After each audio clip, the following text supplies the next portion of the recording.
Welcome along to this edition of Tutor Talk. Today we are going to be talking about the processes around our marking services. It's worth saying this video isn't going to be discussing the different marking products and how you might want to use them. That's covered in another video which we'll link to in the description for this video. So today is about marking processes. Just a couple of introductions first. My name's Sarah and I am one of the ActEd tutors. And today I am joined by my colleague Fiona from the marking team in our Abingdon customer service department. So Fiona, would you like to introduce yourself? Yes, hello, my name's Fiona Hayden and I've been with ActEd for about 5.5 years. I look after the administration in the marking department, and previous to this I worked in tutorials for a few years. Lots of experience of our different systems and processes then, Fiona. Yes. So today we're going to be talking about marking of the mocks and the assignment. So that's the products that ActEd mark. So once the students had a go at one of those different types of assessments then, Fiona, how do they submit it for marking?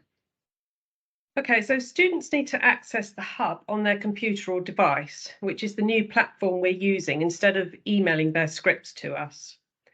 The marking area of the ActEd website now has the instructions document for submitting both series and mock marking and marking voucher scripts on the hub, so there's plenty of detail covered there to help the students. Students do need to be very careful to submit the right assignment to the right place on the hub. This again is explained in the instructions documents, so please be careful to choose either the series and mock marking or the marking vouchers area and the correct subject script area.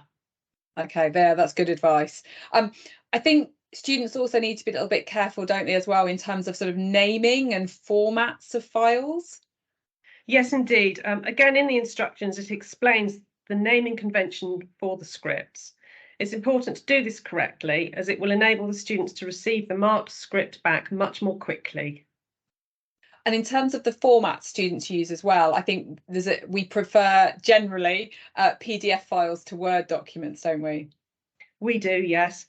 But there are also some files that can be submitted as Excel documents. Yeah, absolutely. So pay attention to the instructions basically and make sure you do what you're being asked to do. Indeed. So when should students submit the assignments or the mocks? Well, they can submit any time before the deadlines, but the sooner they submit, the sooner they'll get back their script. So preferably a week or two before the deadlines, as we're very, very busy around the deadlines period.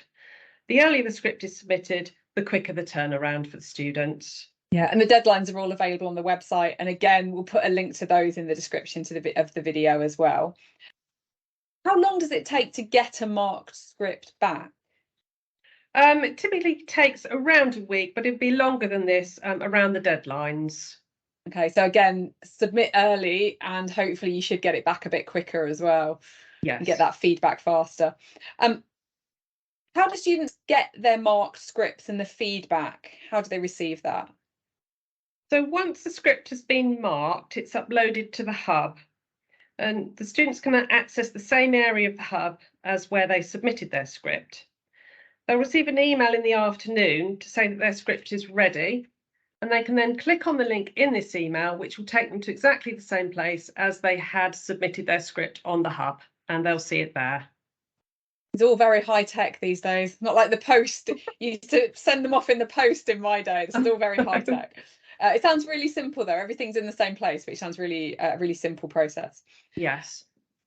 Is there anything else that students should consider when they're sort of submitting their script? Anything else they could tell us that would help them get really useful feedback?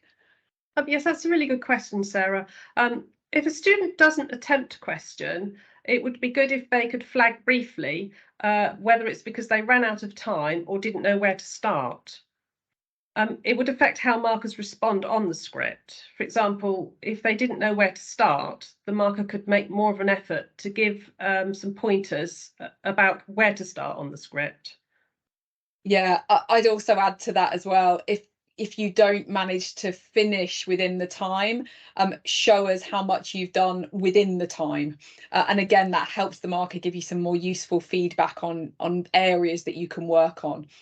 And is there anything else that we'd like to tell students about the marking process? Really, to finish off, it's very helpful for ActEd if students can submit feedback on the marking of their script. They'll be able to do this on the hub. It just helps improve our services for students. Yeah, absolutely. We love feedback. We love hearing what people think of things. So definitely tell us how the marking's gone. Fantastic. Thank you so much, Fiona. I think that's a really useful guide to the marking process. I hope you found that useful, and we'll see you on the next video.